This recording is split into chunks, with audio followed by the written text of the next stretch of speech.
इक़रा बिस्मि रब्बिकल्लज़ी ख़लक़ ख़लक़ल इंसान मिन अलक़ इक़रा व रब्बुकल अकरम अल्लज़ी अल्लम बिल क़लम अल्लमल इंसान मा लम यअलम सदक़ल्लाहुल अलीयुल अज़ीम। हाज़िरीन मजलिस सामईन कलाम, नबी सल्लल्लाहु अलैहि वसल्लम जी सीरत जो तज़किरो हली रहियो हो। अल्लाह जे नबी सल्लल्लाहु अलैहि वसल्लम जी जीअं जीअं 40 सालनि जे वेझो उमिरि थींदी वई,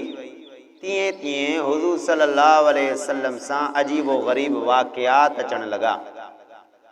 करे नबी सल्लल्लाहु अलैहि वसल्लम ख्वाब में फ़रिश्ते खे ॾिसंदा आया त कॾहिं अल्लाह जा रसूल सल्लल्लाहु अलैहि वसल्लम ख्वाब में ॾिसनि था त पत्थर सलामी भरनि था। अहिड़ा खोड़ वाक़िया नबी सल्लल्लाहु अलैहि वसल्लम खे ख्वाबनि जे ज़रिए ॾेखारिया वेंदा हुया। हुज़ूर सल्लल्लाहु अलैहि वसल्लम जॾहिं 40 सालनि जा थिया, हिकिड़नि उलमा फरमायो त नबी सल्लल्लाहु अलैहि वसल्लम जॾहिं 40 जा थिया त रबीउल अव्वल जे महीने में, पर जॾहिं 40 साल 6 महीननि जा थिया त सम्झो त रमज़ान में, ॿई कौल ईंदा आहिनि। जे सिर्फ़ु 40 सालनि जो चइजे त पोइ रबीउल अव्वल थो थिए, छो त नबी सल्लल्लाहु अलैहि वसल्लम जी विलादत ख़ुदि रबीउल अव्वल में आहे। जे 40 साल 6 महीना चइजे त पोइ रमज़ान में थो थिए त नबी सल्लल्लाहु अलैहि वसल्लम ते वही जो नुज़ूल थियो। अल्लाह जे नबी खे अल्लाह तबारक व तआला 40 सालनि जी उमिरि में नबूअत ॾिनी। अल्लाह ताला पंहिंजे नबी पाक सल्लल्लाहु अलैहि वसल्लम खे 40 सालनि जी उमिरि में अल्लाह ताला नबूअत ॾिनी।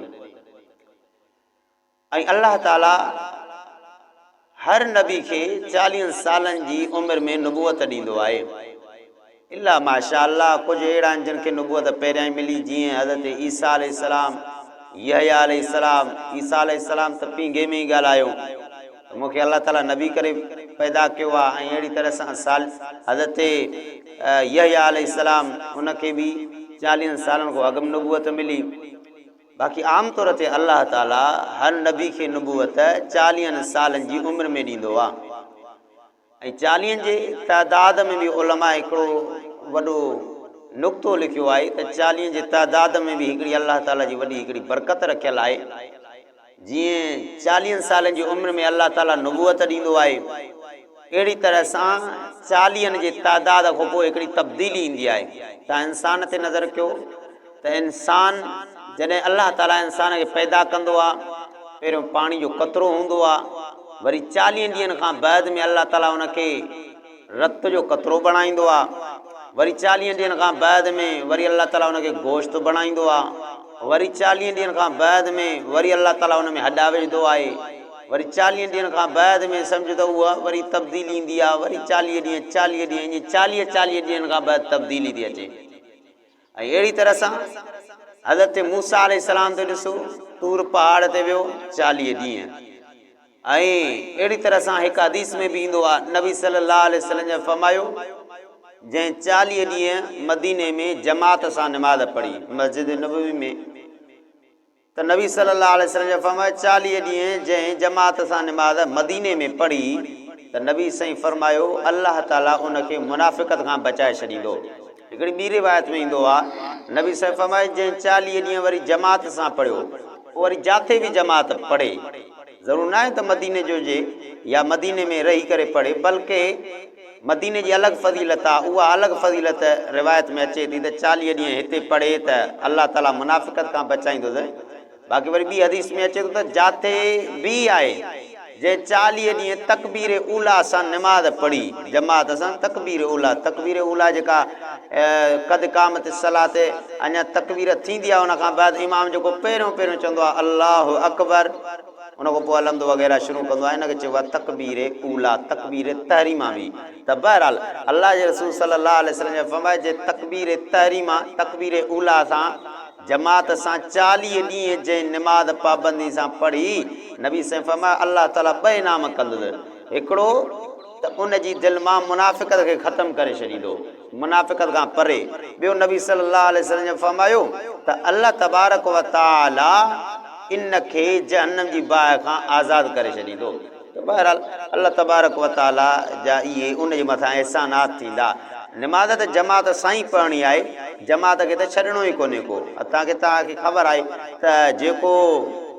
अकेलो निमाज़ पढ़े थो उनखे हिकु निमाज़ जो सवाबु, जेको जमात सां निमाज़ पढ़े थो उन में 27 निमाज़ुनि जो सवाबु। अॻिते बि बाद रिवायत में अॻिते अचे थो हेतिरियूं बहरहाल जेतिरो इंसान जो इख़लास हूंदो ओतिरो अल्लाह तबारक व ताला अञा वधीक सवाबु ॾींदो। त 27 निमाज़ुनि जो सवाबु त जमात सां त हर हालत में पढ़णो आहे, पर नबी सल्लल्लाहु अलैहि वसल्लम जन हिकिड़ो ख़ुसूसी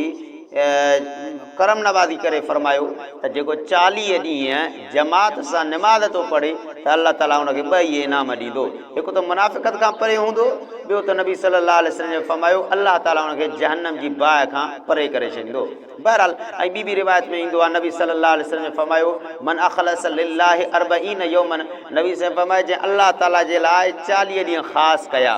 40 ॾींहं अल्लाह ताला जी इबादत जे लाइ ख़ासि कयईं, 40 ॾींहं अल्लाह जे रस्ते जे लाइ ख़ासि कयईं, त नबी साईं फरमायो अल्लाह ताला उन जी ज़बान ते हिकमत जूं ॻाल्हियूं रवानियूं करे छॾींदो आहे, हिकमत जा ॿोल ॻाल्हाईंदो आहे। तव्हां ॾिसंदा इन मोई असांजे अकाबिर, इन मोई असांजे बुज़ुर्गनि तबलीग में चिल्लो जेको आहे त इन मां ख़ज़ कयो आहे त बाबा चिल्ले में वेझे त जेको आहे त 40 ॾियारनि में बरकत आहे। इन लाइ त उहो चिल्लो को हदीस आहे न, बल्कि इन मां हिकिड़ी हैसियत मालूम कई वई आहे त 40 ॾींहंनि में हिकिड़ी ज़बरदस्त तब्दीली ईंदी आहे, त 40 जो ॻणाटो हिकिड़ो वॾी हैसियत रखे थो। त बहरहाल ॿिया बि खोड़ अहिड़ा 40 जे अदद सां मनसूब जेके अंदरि नुक़्ता आहिनि। त बहरहाल अल्लाह तबारक व ताला नबियनि खे 40 सालनि जी उमिरि में नुबूअत अता कंदो आहे। इल्ला माशा के अहिड़ा हूंदा जिन खे अल्लाह ताला घटि उमिरि में नुबूअत ॾिनी आहे, ईसा अलैहिस्सलाम, यहया अलैहिस्सलाम। बाक़ी आम तौर ते अल्लाह ताला नबी खे नुबूअत 40 सालनि जी उमिरि में ॾींदो आहे। 40 सालनि जी उमिरि में अल्लाह ताला नबी खे नुबूअत ॾींदो आहे। मूसा अलैहिस्सलाम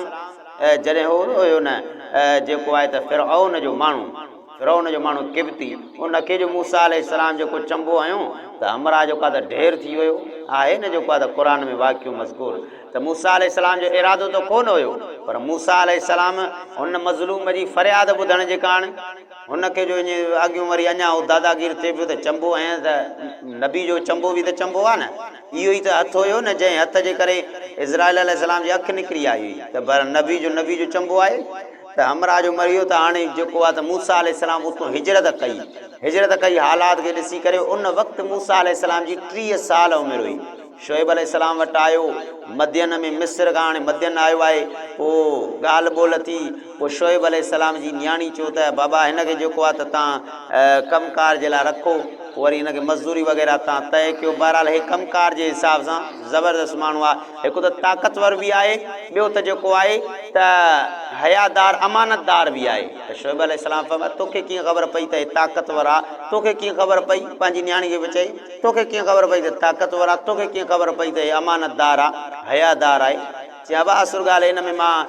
2 ॻाल्हियूं ईअं ॾिठियूं, जो असां खूह ते पाणी पिया भरियूं त इहो आयो ऐं जेको 10 माण्हू हुनखे डोल खे वठनि पिया, हिन जो अकेले छिक ॾिनी त पोइ सम्झी विया त हिनखे वधीक ताक़त आहे। हयादार एॾो आहे जॾहिं मां सॾु करणु वई सां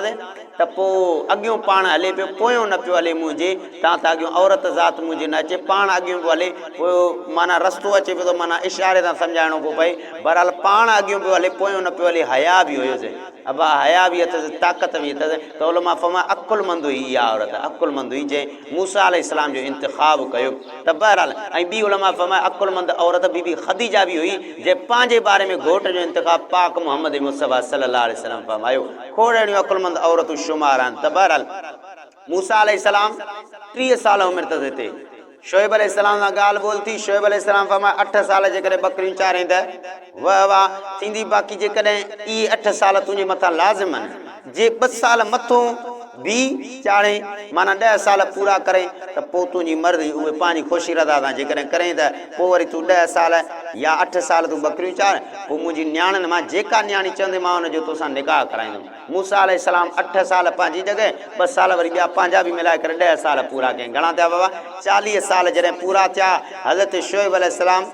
फरमायसि त जेका चई बीबी सफ़ूरा ते इंतिखाब थियो। बीबी सफ़ूरा मूसा अलैहिस्सलाम जी घरवारी थी वई ऐं हाणे मूसा अलैहिस्सलाम पंहिंजी घरवारी खे वठी अञा रस्ते में अचे थो तूर जेको आहे त पहाड़ आहे हिते जेको आहे त वादी तुआ आहे वादी तुआ जेको आहे त हिते जेको आहे त इन द वादिल मुक़द्दस तुआ त हितां आवाज़ अचणु लॻा मूसा अलैहिस्सलाम वियो वण मां जेको आहे त अजीब छोला पिया निकिरनि बहरहाल हिते 40 सालनि जी उमिरि आहे मूसा अलैहिस्सलाम जी त हिते अल्लाह ताला मूसा अलैहिस्सलाम खे नुबूवत अता कई आहे मूसा अलैहिस्सलाम खे अल्लाह ताला हिते नुबूवत अता कई त बहरहाल त मूसा अलैहिस्सलाम हाणे अॻिते हलियो जेको आहे त पोइ वञी करे मिस्र में पहुतो त बहरहाल अर्ज़ु करण जो इहो मतिलबु आहे त अल्लाह ताला आम तौर ते नबियनि खे नुबूवत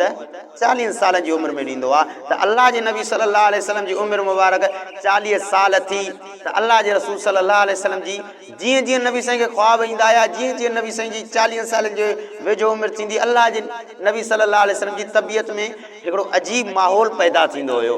नबी साईं जी तबियत ईअं चवंदी त मां अकेलो वञी करे किथे वेही रहां अकेलो वञी करे माण्हुनि खां वञी करे ख़िलवत में वेही करे अल्लाह ताला जी जेको आहे त तख़लीक़ में अल्लाह ताला जी हिन ख़ल्क़ियल ख़ुदाई में गौर व फ़िक्र कयां ज़िक्र अज़कार कयां पोइ नबी सल्लल्लाहु अलैहि वसल्लम जन मके खां ॿाहिरों गारे हिराए जबल नूर आहे उन जी चोटीअ ते गारे हिराए शाल अल्लाह ताला असांखे इन में वञण जी तौफ़ीक़ अता फरमाए त बहरहाल गारे हिराए त आहे मथे आहे वॾी पर गारे सौर खां वरी घटि आहे गारे सौर वरी इन खां अञा मथे आहे जिते अबू बकर सिद्दीक़ रसूलुल्लाह सां गॾु वियो हुयो त बहरहाल हुज़ूर सल्लल्लाहु अलैहि वसल्लम इन गारे हिरा में वञी करे इबादत कंदा आया असुल ॻाल्हि इहा आहे गारे हिरा खे इंतिखाब छो कयो वियो इबादत जे लाइ वही जो मरकज़ ई आहे वही जी दिलि गारे हिरा आहे जबलनि न जबलनि मां गारे हिरा हर जबल जी पंहिंजी फज़ीलत आहे जबल अबू कुबैस आहे अहिड़ी तरह सां जंहिं ते गारे सौर आहे उनखे जबल सौर बि चवनि था या जबल नूर आहे जिते गारे हिरा आहे हर कंहिंजी पंहिंजी फज़ीलत आहे जबल अबू कुबैस जे बारे में ईंदो आहे त नबी सल्लल्लाहु अलैहि वसल्लम फरमायो पहिरियां जबल आहे पहिरियां जबल आहे जेको ज़मीन जे मथां हयो वियो हुयो जेको ज़मीन लुॾे पई न फ़रिश्तनि चयो साईं ज़मीन लुॾे थी पोइ अल्लाह ताला ज़मीन ते मेखुनि खे क़ाइमु कयो मेखियूं कहिड़ियूं हुयूं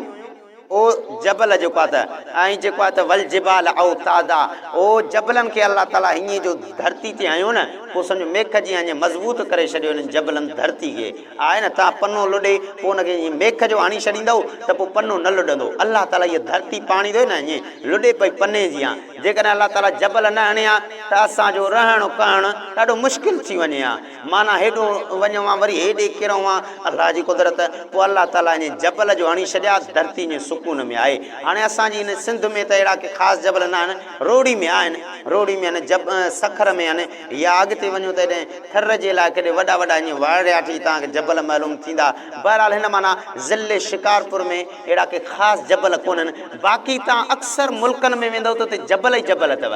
जबल ई जबल जबल ई जबल किथे किथे तव्हांखे मैदान ई मैदान नज़र में ईंदा न त जबल ई जबल जबल ई जबल ख़ासि तौर ते तव्हां पाक साईं जे मुल्क वञो नबी साईं जे मिठे मुल्क वञो अल्लाह ताला वरी घुराए त इन मुल्क वञो त हिते जबल ई जबल जबल ई जबल जबल ई जबल अच्छा ॾिसो न पोइ अल्लाह ताला इन जबलनि में पहिरियां जेको अल्लाह ताला धरती जे मथां जबल त सॼा आयल आहिनि पोइ अल्लाह ताला पहिरियों जबल जेको आयो अल्लाह ताला इहो जबल अबू कुबैस आयो हुयो जबल अबू कुबैस ऐं रिवायत में अचे थो हिकिड़नि उलमा फहमद अरफात में ॿियनि उलमा फहमद इब्राहिम अलैहिस्सलाम काबतुल्लाह ठाहियो हुयो पोइ माण्हुनि में जेको हज जो ऐलान कयो जबल अबू कुबैस ते चढ़ी विया हुया बहरहाल हर जबल जी पंहिंजी हिकिड़ी ख़ूबसूरती आहे पंहिंजो हिकिड़ो हुनजो शान आहे पंहिंजी हुनजी फज़ीलत आहे जबल अबू कुबैस आहे या गारे हिरा आहे जेको जबल नूर आहे इन में नबी सल्लल्लाहु अलैहि वसल्लम ते वही नाज़िल थींदी या जबल सौर जंहिंमें गारे सौर आहे उन ते नबी सल्लल्लाहु अलैहि वसल्लम हिजरत वारी राति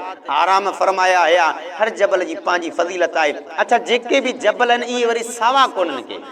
असां कश्मीर में वेंदा त जबल सावा आहिनि आहे न भाई कश्मीर में वेंदा त जबल सावा आहिनि ॿिए हंधि वेंदा त उते तव्हांखे जबल सावा नज़र ईंदा लेकिन नबी साईं जे मुल्क जा जबल जेको आहे त तव्हांखे ॻाढ़ा या ईअं काराण चट ते ईअं वीरान पथरालियूं नज़र ईंदा लेकिन जबलनि में जेको आहे त सावाण तव्हांखे नज़र न ईंदी वजह छा आहे जो अल्लाह ताला पाक मोहम्मद मुस्तफ़ा जे देश में इहे जबल माना अहिड़ा पथराटी हणी छॾिया माना उन्हनि में सावण न आहे वजह इहो आहे जो तव्हां जेकॾहिं कंहिंसां मिलणु वञो न पोइ जेकॾहिं विच में ॿिया के अचनि मुलाक़ात जे लाइ या ॿिए के शयूं अचनि त तव्हांजो उॾे बि ख़्यालु हूंदो पर उन खां वधीक हेॾे तव्हांजो ख़्यालु घणो हूंदो पोइ अलाह ताला ईअं माना इन में हिकमत रखी जो जबलनि खे अलाह ताला साओ न कयो जीअं सॼनि जी दिलि डायरेक्ट वञी करे जेका मुहबत जो मर्कज़ हेॾो काबो हुजे हेॾो मोहम्मद मुस्तफ़ा जो रोज़ो हुजे त बहरहाल इन जे कारण अलाह ताला जबलनि जे विच में इहो रखी छॾियो जीअं तव्हां जेको आहे त ॾिसंदव त चौधारी सितारा हुजनि त विच में चंड चमके त असांखे चंड बि नज़र ईंदो चंड सां गॾु वरी ॿी मुहबत सितारनि सां बि थी वेंदी पर जेकॾहिं हुजनि बादल कारा कारा विच में हुजे चंड त असां बादलनि खे लेखींदासीं न सिर्फ़ु असांजी नज़र चंड ते पइजी वेंदी त इहे जबल जबल टकरियूं टकरियूं अलाह ताला फरमाए सॼियूं आहिनि पर सॼनि ॾे एॾो तवजो न हुजे ख़ासि आहिनि त जबल फज़ीलत वारा जंहिंजी फज़ीलत आहे पर अक्सर करे हुते हुते जबल ई जबल आहिनि पर अलाह ताला फरमाए जबलनि मां तवजो हटाए जीअं आम माण्हू अचे त पहिरियां पहिरियां उनजी मुहबत जो मर्कज़ काबतुल्लाह हुजे मोहम्मद मुस्तफ़ा जो रोज़ो हुजे बाक़ी त जबल जेके अहिड़ा आहिनि जेके पाक मोहम्मद मुस्तफ़ा जा जबल जेके घटि में घटि जबल हूंदो हिन जो हिकु हिकु पथर बि सम्झ त असांजी सिंध जी मिटी खां अफ़ज़ल आहे त नबी साईं जे देश जा जबल आहिनि त अफ़ज़ल पर ॻाल्हि इहा आहे त अलाह ताला जबलनि खे साओ इन जे कारण न बणायो तव्हां त सॼो दिलि जो रुख वञी करे काबतुल्लाह ते बीह हर जबल जी पंहिंजी फज़ीलत आहे सभिनि मां वधीक फज़ीलत खे ॾिसो त उहद जी फज़ीलत वरी पंहिंजी फज़ीलत आहे नबी साईं फरमाए अहिड़ो जबल आहे जंहिंसां असां बि मुहबत कयूं था हे बि असां सां मुहबत करे थो हर जबल जी पंहिंजी फज़ीलत आहे उहद वरी इहो मदीने ॾे शाल अलाह ताला घुमाए त बहरहाल रसूलुल्लाह सल्लल्लाहु अलैहि वसल्लम जे वही जो इंतिखाब गारे हिरा खे कयो वियो नबी सल्लल्लाहु अलैहि वसल्लम इन गार में चढ़ी वेंदा हुआ छाजे कारण गारे हिरा जो इंतिखाब कयो वियो जबल नूर जो अजीब इत्तिफ़ाक़ आहे जो गारे हिरा में नबी साईं जॾहिं वेंदा हुआ हाणे त बिल्डिंगियूं अचियूं आहिनि हाणे त वॾा वॾा जेको आहे त घर ठही विया आहिनि अलाए शाम छा ठही वियो आहे काबतुल्लाह ओट थी वियो आहे वरना गारे हिरा ते नबी साईं जे ज़माने में जॾहिं नबी साईं गारे हिरा में वेंदा हुआ सिधो गारे हिरा में वेही करे तव्हां ॾिसो त मैन सिध ते तव्हांखे काबतुल्लाह नज़र ईंदो त नबी साईं काबे खे ॾिसी करे अलाह ताला जो ज़िक्र अज़कार कंदा हुआ इबादत कंदा हुआ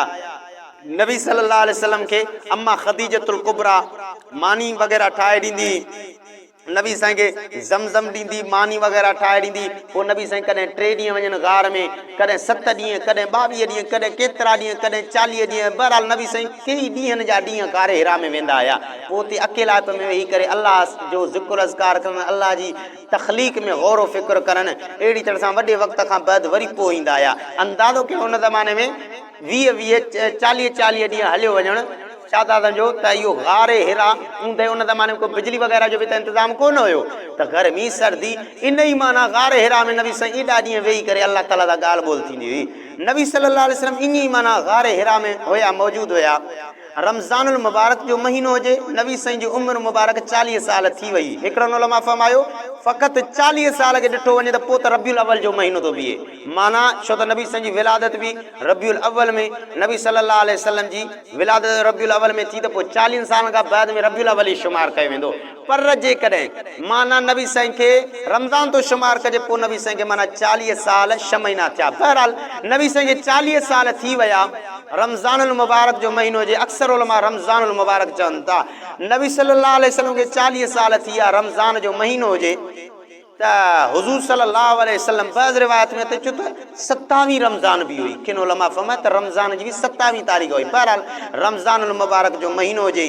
40 साल नबी साईं खे गुज़री विया हुआ उमिरि मुबारक 40 साल हुई नबी साईं वेठा आया ॾिठूं त कंहिंजे चढ़ण जो बि आवाज़ कोन आयो जीअं काशे जे परे खां उॾड़दी अचे ईअं हिकिड़ो शख़्स आयो जिब्रील अमीन माना असली रूप में न आयो हिकिड़ी ॿी सूरत में आयो कॾहिं नबी साईं वटि जेको आहे त हज़रत जिब्रील अमीन जेको आहे त इंसानी सूरत में ईंदो हुयो कॾहिं जेको आहे त ॿी सूरत में ईंदो कॾहिं अहिड़ी सूरत में अचे त इंसानी सूरत में मुसाफ़िर सूरत में कॾहिं अहिड़ी सूरत में अचे जो साहबा बि हुनखे सुञाणे कोन सघनि जीअं हदीस पाक में ईंदो आहे बुखारी शरीफ़ में हदीस आहे ॿियनि हदीस जे किताबनि में इहा हदीस आहे जेके हदीस जिब्रील चइबो आहे साहबा वेठा आया हज़रत उमर साईं फरमाए थो असां वेठा आयासीं त हिकिड़ो मुसाफ़िर आयो अची करे नबी सल्लल्लाहु अलैहि वसल्लम सां गोॾा गोॾनि में मिलाए वेही रहियो गोॾा गोॾनि में मिलाए वेही रहियो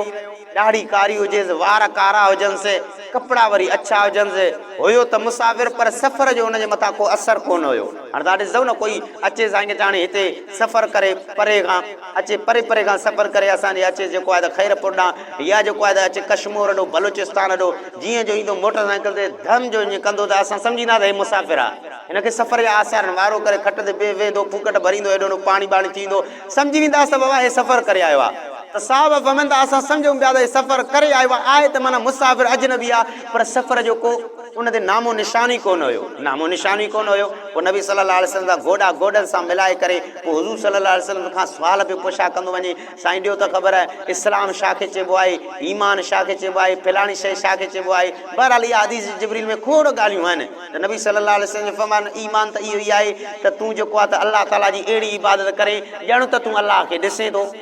इहो ईमान आहे जो एॾो ईमान माना मज़बूत हुजे जो तूं इबादत करे क अन्न क तरा